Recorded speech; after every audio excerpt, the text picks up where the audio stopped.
Hello दोस्तों, आपका स्वागत है आपके अपने YouTube channel future online classes में। आज हम इस वीडियो में बिहार डीएलएड के फर्स्ट ईयर के पेपर F1 जिसमें आप सभी को पढ़ना है समाज शिक्षा एवं पाठ्यचर्या की समझ के बारे में, इसके यूनिट 5 को जो है इस वीडियो में पूरी तरह से कंप्लीट करेंगे। यूनिट 5 में जो है आपको पढ़ना है पाठ्यचर्या की समझ बच्चों तथा समाज के संदर्भ में। मैं आपको बता दूं कि यूनिट 5 से पहले मैंने यूनिट 1 से लेकर यूनिट 4 तक जो है पूरी तरह से बता चुका हूं, हर एक पॉइंट को तोड़ तोड़ कर बताया हूं। अगर आपने वह वीडियो नहीं देखा है तो आप हमारे प्लेलिस्ट में जाकर आसानी से देख सकते हैं। तो आज हम इस वीडियो में जो है यूनिट 5 को जो है पूरी तरह से कंप्लीट करने वाले हैं। तो यूनिट 5 का जो है पहला पॉइंट आप देखेंगे तो इसमें आपको पढ़ना है पाठ्यचर्या तथा पाठ्यक्रम अवधारणा तथा विविध आधार के बारे में। तो हर एक पॉइंट को जो है तोड़ तोड़ के बताएंगे। अगर आपको वीडियो अच्छा लगता है तो अपने दोस्तों के साथ शेयर करेंगे और लाइक जरूर करेंगे। पहले आपको मैं बता दूं कि पाठ्यचर्या किसे कहते हैं। तो जैसे कि आप यहाँ देख रहे होंगे कि स्क्रीन पर लिखा हुआ है कि पाठ्यचर्या जो होता है दो शब्दों से मिलकर बना होता है। पहला होता है पाठ्य और दूसरा होता है चर्या। पाठ्य का अर्थ होता है पढ़ने अथवा पढ़ाने योग्य, पढ़ने अथवा पढ़ाने योग्य, और चर्या का अर्थ होता है नियम पूर्वक अनुसरण करना। यहाँ पर हिंदी थोड़ी टाइपिंग मिस्टेक होगी, उसे आप इग्नोर करेंगे, आप मेरी बातों को समझेंगे, वही आपके लिए बेहतर है। मैं आपको बता दूं कि क्या पाठ्यचर्या जो होता है दो शब्दों से मिलकर बना हुआ है। पहला जो है पाठ्य और दूसरा जो है चर्या। पाठ्य का अर्थ होता है पढ़ने एवं पढ़ाने योग्य और चर्या का अर्थ होता है नियम पूर्वक अनुसरण करना। इस तरह जो है या इस प्रकार हम कह सकते हैं कि पाठ्यचर्या का जो अर्थ होता है वह होता है पढ़ने योग्य या सीखने योग्य अथवा पढ़ाने योग्य या सिखाने योग्य। मतलब पढ़ने योग्य या पढ़ाने योग्य या सीखने योग्य या सिखाने योग्य विषय वस्तु और क्रियाओं का नियम पूर्वक अनुसरण करना, इसे जो है हम लोग पाठ्यचर्या कहते हैं। अब हम इसमें नेक्स्ट टॉपिक पॉइंट वाइज जानेंगे कि पाठ्यचर्या में और क्या क्या पॉइंट है। तो पहला पॉइंट देख ले, पाठ्यचर्या जो होता है कैरिकुलम कहा जाता है। हम लोग पाठ्यचर्या को जो है हम लोग इंग्लिश में कैरिकुलम कहते हैं। और कैरिकुलम जो होता है लैटिन भाषा से लिया गया है जिसका अर्थ होता है दौड़ का मैदान। आप याद रखेंगे ये पॉइंट। पाठ्यचर्या को जो हम लोग इंग्लिश में क्या बोलते हैं, कैरिकुलम कहते हैं। और कैरिकुलम जो है लैटिन भाषा से लिया गया है जिसका अर्थ होता है दौड़ का मैदान, जिस पर चलते हुए छात्र अपने वांछित जो शैक्षिक उद्देश्य को जो है पूरा करते हैं, मतलब प्राप्त करते हैं। इसका अर्थ यही होता है। अगला पॉइंट है एक व्यवस्थित शिक्षण सामग्री को एक निश्चित समय में निश्चित वातावरण में कुछ सिद्धांतों के साथ छात्रों को प्रदान किया जाता है, उसी को जो है हम लोग पाठ्यचर्या कहते हैं। कि एक व्यवस्थित शिक्षण सामग्री को जो है एक निश्चित समय में, याद रखेंगे, एक व्यवस्थित मतलब अच्छी तरह से तैयार किया हुआ शिक्षण सामग्री को निश्चित समय में निश्चित वातावरण में जो है यानी कुछ सिद्धांतों के साथ छात्रों को जो है सही समय पर प्रदान किया जाता है, उसी को जो है हम लोग पाठ्यचर्या कहते हैं। और नेक्स्ट इसका अगला पॉइंट है पाठ्यचर्या की क्या होती है, दाढ़ी में हर वो चीज़ जो होती है आती है जिसे बच्चा स्कूल के अंदर सीखता है। उसके मतलब अंदर, ये गलती यहाँ लिखा हुआ है, पाठ्यचर्या के अंदर क्या होता है, हर वो चीज़ आती है जिसे जो है बच्चा स्कूल में सीखता है, स्कूल के अंदर में सीखता है। तो यह क्या था, आपका पाठ्यचर्या था। अब हम अगले एक और पॉइंट इसी में जान लेते हैं, पाठ्यचर्या के ऊपर ही जानेंगे अभी। पाठ्यचर्या केवल ज्ञान देने के लिए ही नहीं बल्कि पाठ्यचर्या एक बालक को संपूर्ण व्यक्तित्व का विकास करती है, मानव निर्माण करती है। पाठ्यचर्या छात्र के भविष्य की रचना करती है।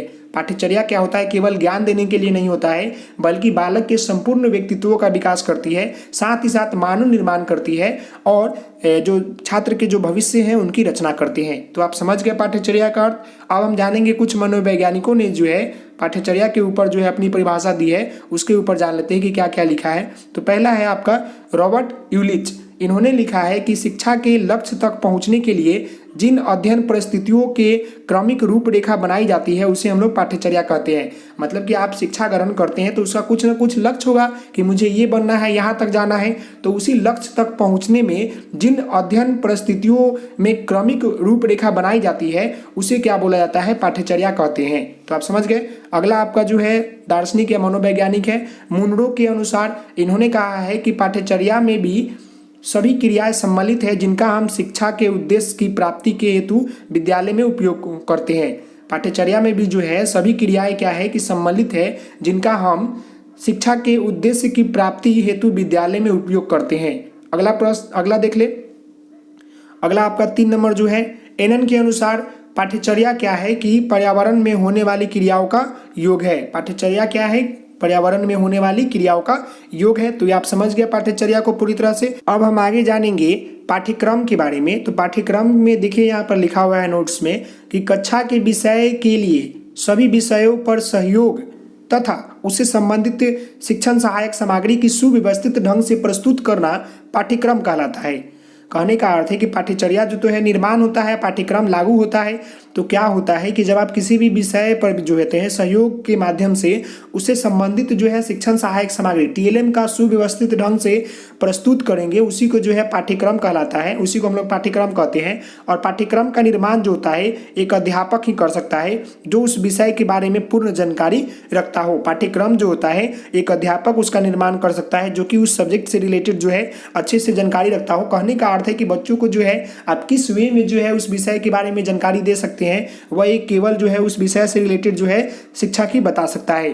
अब हम इसमें बहुत सारे बिंदु के ऊपर बात करेंगे महत्वपूर्ण। तो पहला बिंदु है पाठ्यक्रम यह बताता है कि शिक्षक को क्या पढ़ाना है, पाठ्यक्रम को पढ़ाने का उद्देश्य क्या है तथा उस पाठ्य को पढ़ाने के फल स्वरूप बालक के कक्षा के अंदर क्या मतलब बाहरी जीवन और अंदर क्या प्रभाव पड़ सकता है, यही बताता है। जो पाठ्यक्रम है वह शिक्षक को यह बताता है कि आपको क्या पढ़ाना है, कैसे पढ़ाना है और क्या पढ़ाएं, इस पढ़ाने का क्या उद्देश्य है। साथ ही साथ पाठ को पढ़ाने के फल स्वरूप बालक के कक्षा के अंदर या उसके बाहरी जीवन पर क्या प्रभाव पड़ेगा, यह बताता है। काफी महत्वपूर्ण पॉइंट है। अगला आपका बिंदु है कि पाठ्यक्रम एक शिक्षा का आधार है। पाठ्यक्रम क्या है? शिक्षा का आधार है जिसकी राह पर चलकर शिक्षा के उद्देश्यों की प्राप्ति मतलब की जाती है। पाठ्यक्रम के अनुसार छात्र अपना अधिगम कार्य करते हैं तथा पाठ्यक्रम द्वारा ही जो है विषयों का क्रमबद्ध तरीके से किया जाता है। समाज की अवधारणा को देखते हुए किसी भी पाठ्यक्रम का निर्माण किया जाना आवश्यक है। समाज जो है उसकी अवधारणा को देखते हुए, उसको जरूरतों को देखते हुए पाठ्यक्रम का निर्माण करना जो है आवश्यक है, क्योंकि जो शिक्षा का जो उद्देश्य की प्राप्ति होता है वो पाठ्यक्रम के ऊपर ही चलकर होता है। विद्यालय में यहाँ देखें नेक्स्ट में क्या है कि विद्यालय में आयोजित होने वाले समस्त कार्यक्रम को हम पाठ्यक्रम के रूप में देखते हैं। तो आप समझ गए कि पाठ्यक्रम क्या होता है कि शिक्षक को यह बताता है कि आपको क्या पढ़ाना है, इस पढ़ाने का उद्देश्य क्या है, आप जो बच्चों को पढ़ाए हैं उसके फल स्वरूप जो पाठ आपने पढ़ाया है बच्चों के अंदर और बाहरी जीवन पर क्या प्रभाव पड़ा है। साथ ही साथ पाठ्यक्रम जो क्रम है एक शिक्षक का आधार है जिसकी राह पर चलकर शिक्षा के उद्देश्य की जो होता है पूर्ति करता है, उसे प्राप्त करता है। अब जो है अगले कुछ जो मनोवैज्ञानिक हुए उनके ऊपर डाल लेते हैं कि इन्होंने जो है पाठ्यक्रम पर क्या अपनी परिभाषा दी है। तो फोवेल के अनुसार पाठ्यक्रम जो होता है संपूर्ण मानव जाति के ज्ञान एवं अनुभव का प्रतिरूप होना चाहिए। पाठ्यक्रम ऐसा होना चाहिए जो कि संपूर्ण मानव जाति के ज्ञान एवं अनुभव का जो है प्रतिरूप होना चाहिए। वो क्या है फोवेल के अनुसार। फिर जो है पाठ्य पुस्तक के बारे में अब जान लेते हैं। तो पाठ्य पुस्तक का अर्थात पाठ से संबंधित जो पुस्तकें होती है उन्हें हम लोग पाठ्य पुस्तक कहते हैं। पाठ्य पुस्तक किसे कहते हैं? जो पाठ से संबंधित जो पुस्तक होती है उसे हम लोग पाठ्य पुस्तक कहते हैं।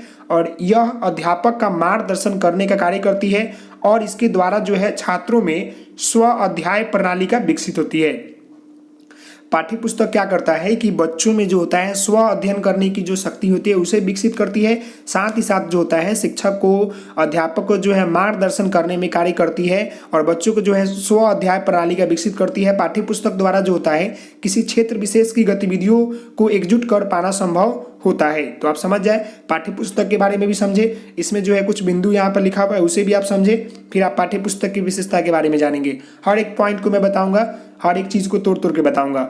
शिक्षक अपनी पाठ्य योजना के निर्माण से लेकर कि मैं किस तरह से जो है इस चैप्टर को पढ़ाना है, तो पाठ्य योजना के निर्माण से लेकर समस्त शिक्षण गतिविधियों का जो है समापन पाठ्य पुस्तक के आधार पर ही करता है। पाठ्य पुस्तक शिक्षकों को जो है मार्गदर्शन हेतु सहायक होता है। पुस्तकों के सहायक से छात्र अपने द्वारा अर्जित ज्ञान को जांच स्वयं अभ्यास द्वारा करते हैं। पाठ्य पुस्तक मतलब जो किताब होती है वो क्या होती है, शिक्षक को जो होती है मार्गदर्शन बताती है कि आपको जो है यह चीज़ें पढ़ाना है। साथ ही साथ बच्चे जो होते हैं जो सीखते हैं वह स्व अध्याय करके मतलब अपने घर पर बैठकर पढ़कर अपने आकलन अपना मूल्यांकन कर लेते हैं कि मैंने सर ने जो पढ़ाया मुझे कितना समझ में आया।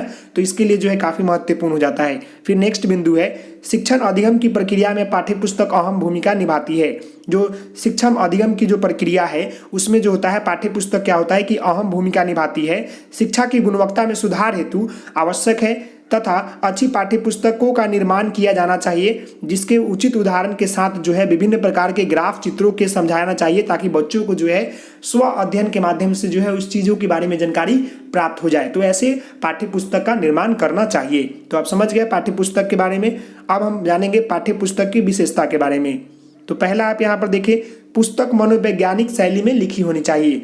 जो जितने भी मनोवैज्ञानिक हुए उनके शैली में जो है कोई भी पुस्तक लिखी होनी चाहिए। नेक्स्ट है, पुस्तक में विभिन्न चित्र, पुस्तक कैसी होनी चाहिए, मनोवैज्ञानिक शैली में लिखी होनी चाहिए। और पुस्तक में क्या होनी चाहिए, विभिन्न चित्र होना चाहिए, रेखा ग्राफ होना चाहिए, मानचित्र होना चाहिए, उदाहरण अधिक होना चाहिए, ताकि बालकों जो है स्वतः के अनुसार जो है अनुकूल प्रश्नों का होना चाहिए। मतलब बालक जो है खुद से जो है ग्राफ को, चित्र को देखकर जो है समझ सके, खुद हल करे, प्रश्नों को हल करे, उसके अनुसार प्रश्न भी होने चाहिए। फिर नेक्स्ट है, पुस्तक में चित्र अधिक तथा स्वस्पष्ट और रंगीन होना चाहिए, ताकि बच्चों को जो है पुस्तक पढ़ने में अच्छा लगे, तो वो पुस्तक पढ़ेगा तो उसे ज्ञान आएगा। अगर ऐसे देखते होंगे कि कोई पुस्तक में कोई चित्र ही नहीं रहता है तो बच्चा उसे नहीं पढ़ता है, छोड़ देता है। क्यों नहीं, वो इंपॉर्टेंट हो फिर भी वो नहीं पढ़ता है। इसीलिए जो है कोई भी पुस्तक बनता है तो इसमें अधिक रंगीन चित्र होनी चाहिए, थोड़ा चमकदार चित्र होनी चाहिए, ताकि बच्चों को आकर्षित करे पुस्तक अपनी तरफ। नेक्स्ट है, विभिन्न पाठ जो श्रम के कठिन जो भी जो होते हैं, मतलब अच्छा कठिन सिद्धांत के अनुसार होना चाहिए। मतलब कि पहले हल्का होना चाहिए,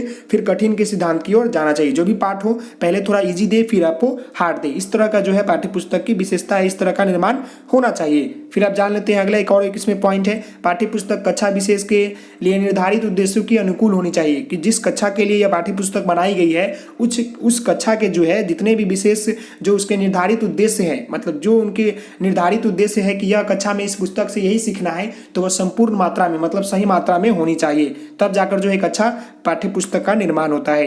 अब हम जानेंगे राष्ट्रीय पाठ्यचर्या की रूपरेखा 2005 के ऊपर। यह भी काफ़ी महत्वपूर्ण है। वर्तमान समय में आपने जितने भी पुस्तक देखेंगे एनसीईआरटी या जो भी बिहार बोर्ड के पुस्तक देखेंगे, वो क्या है कि राष्ट्रीय पाठ्यचर्या 2005 के तहत जो है उसका निर्माण किया गया है। यह क्या कहता है, इसका मुख्य उद्देश्य यही है कि बिना बोझ, मतलब शिक्षा बिना बोझ के, कहने का अर्थ है कि बच्चों को जो है शिक्षा दे लेकिन बिना बोझ के दे। तो क्या क्या कही गई है इसमें देख ले। पहला देखिए, यहाँ पर कही गई है कि राष्ट्रीय पाठ्यचर्या की रूपरेखा 2005 से तात्पर्य है कि प्राथमिक एवं माध्यमिक स्तर की शिक्षा के लिए पाठ्यचर्या का निर्माण करना, उसका निर्धारण करना। यही मैंने अभी आपको बताया कि जो भी पुस्तक होती है वो एनसीईआरटी जो आपका या आपका एनसीईआरटी 2005 है, मतलब राष्ट्रीय फ्रेमवर्क जो 2005 है, इसके तहत जो है निर्माण किया गया है। तो राष्ट्रीय पाठ्यचर्या रूपरेखा 2005 के तात्पर्य यही है कि जो भी प्राथमिक स्कूल है, जो माध्यमिक स्कूल है, उनके शिक्षा के लिए जो पाठ्यचर्या का निर्माण हो वो निर्धारित हो, अच्छा हो और बच्चों के प्रतिकूल हो, बाल केंद्रित होनी चाहिए। ये भी कहा गया है कि बच्चों का जो भी शिक्षण प्रक्रिया हो वो बाल केंद्रित हो, और ये भी इसका मुख्य उद्देश्य यही है कि शिक्षा बिना बोझ के। अगला इसमें पॉइंट है, एनसीईआरटी 2005 का निर्माण करने वाली संस्था जो है एनसीईआरटी है। अब ये क्वेश्चन सीटी में भी पूछता है कि एनसीईआरटी 2005 का निर्माण की कौन सी संस्था की है, तो आप कह सकते हैं एनसीईआरटी की है। फिर आपका नेक्स्ट है, राष्ट्रीय पाठ्यचर्या रूप 2005 के निर्माण के लिए प्रोफेसर यश पाल की अध्यक्षता में जो है एक संचालन समिति एक के राष्ट्रीय समूह का गठन किया गया, और इसका निर्माण जो है 1993 में किया गया, जिसका मुख्य उद्देश्य था शिक्षा बिना बोझ के। आ गया वो पॉइंट मैंने अभी आपको बताया।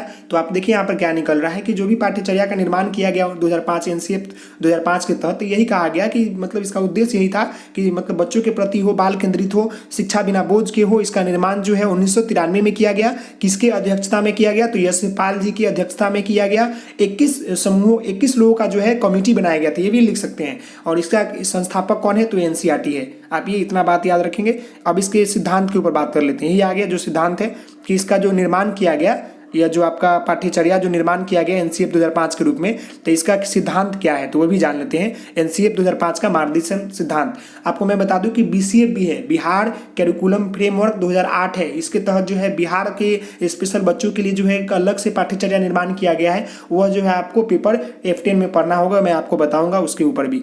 तो इसमें देखिए इसका उद्देश्य क्या था कि विद्यालय के ज्ञान से बाहरी जीवन से जोड़ना, मतलब विद्यालय का जो ज्ञान हो उसे बाहरी ज्ञान से बाहरी जीवन के साथ जोड़ना, जो कि एनसीईआरटी 2005 का सिद्धांत है। ये काफ़ी महत्वपूर्ण है, इसे आप लिख ही ले, रट ले। बच्चों को मातृभाषा में शिक्षा दे, इसका सिद्धांत यह था कि बच्चों को जो है मातृभाषा में शिक्षा दे, और जो स्कूल की ज्ञान है उसे बाहरी जीवन से जोड़ा जाए। और क्या है, शिक्षा पूर्ण रूप से सरल प्रणाली से मुक्त हो, मतलब कि रटंत यहाँ पर ट है। शिक्षा जो है पूर्ण रूप से रटंत प्रणाली से मुक्त हो, मतलब रट कर शिक्षा नहीं दिया जाए। उसका मुख्य उद्देश्य यही था कि शिक्षा बिना बोझ के। अगला है राष्ट्रीय पाठ्यचर्या जो आपका NCF 2005 है, इस प्रकार से संबंधित हो कि बालक का चौमुखी विकास हो। आप समझ गए, इसे नोट कर ले, ये काफ़ी महत्वपूर्ण है। मैं आपको और नीचे 2-3 बता दूं। और इसमें कहा गया था कि परीक्षा को अधिक से अधिक लचीला बनाया जाए ताकि कक्षा में गतिविधि के माध्यम से पढ़ाया जाए। बाल केंद्रित होनी चाहिए, शिक्षा बिना बोझ का होना चाहिए, परीक्षा को जो है अधिक लचीला बनाना चाहिए, किसी प्रकार का बोझ ना हो और गतिविधि से पढ़ाएं। और क्या था आप देख ले, ऊपर लिखा हुआ है, आप देख ले अच्छे से। जो भी शिक्षा जो स्कूली ज्ञान है उसे क्या है बाहरी से जोड़ा जाए। शिक्षा जो है बच्चों को मातृभाषा में दिया जाए, क्योंकि बच्चे जो सबसे पहले आते हैं प्राथमिक स्कूल में वो क्या आते हैं, मातृभाषा को ही लेकर आते हैं, तब जाकर वो धीरे धीरे भाषा को सीखते हैं। रटंत्र प्रणाली को मुक्त करे और क्या है कि पाठ्यचर्या इस संबंधित हो कि बालक का चौमुखी विकास हो और जो शिक्षा का जो भी एग्जाम हो वो क्या हो कि लचीला हो, मतलब थोड़ा हल्का हो और गतिविधि के माध्यम से ज़्यादा पढ़ाया जाए। और यह कैसी आदि भावी पहचान का विकास जिसमें प्रजातांत्रिक राज्य व्यवस्था अंतर्गत राष्ट्रीय पाठ्यचर्या जो चिंताओं का सम्मिलित हो। ये सब जो इसका है उद्देश्य है, इसका सिद्धांत है। अब हम जान लेते हैं इसके राष्ट्रीय पाठ्यचर्या 2005 का मुख्य विशेषता क्या है। तो पहला विशेषता है NCF 2005 के अनुसार प्राथमिक स्तर पर भाषा का माध्यम मातृभाषा होना चाहिए। वही बात आ जाएगा फिर यहाँ पर उठकर, सूचना को ज्ञान माननीय से बचा जाए। नेक्स्ट है बच्चों को स्कूल से बाहर के जीवन का तनाव मुक्त वातावरण प्रदान करे और स्कूल के शिक्षा को जो है बाहरी जीवन से जोड़े। बालकों के चौमुखी विकास पर आधारित पाठ्यचर्या हो। फिर सभी विद्यार्थियों हेतु समावेशी वातावरण तैयार करे। समावेशी मतलब सभी प्रकार के बच्चों को जो है एक कक्षा कक्ष में बैठाकर किसी बिना भेदभाव किए जो है सभी को एक तरह के शिक्षा दे, इस तरह का जो है वातावरण तैयार करे। तो इस वीडियो में मैंने आपको जो है F1 जो आपका पेपर था फर्स्ट ईयर का समाज शिक्षा और पाठ्यचर्या इससे संबंधित जो है यूनिट 5 को जो है पूरी तरह से जो है मैंने कंप्लीट कर दिया, हर एक पॉइंट को जो है तोड़ के बता दिया। तो आशा करता हूं कि यह वीडियो आपको अच्छा लगा होगा। तो आप इस वीडियो को जो है लाइक करेंगे, शेयर करेंगे, सब्सक्राइब करेंगे। Thank you so much. जय हिंद, जय भारत। तो मिलते हैं नेक्स्ट वीडियो में, तब तक के लिए धन्यवाद।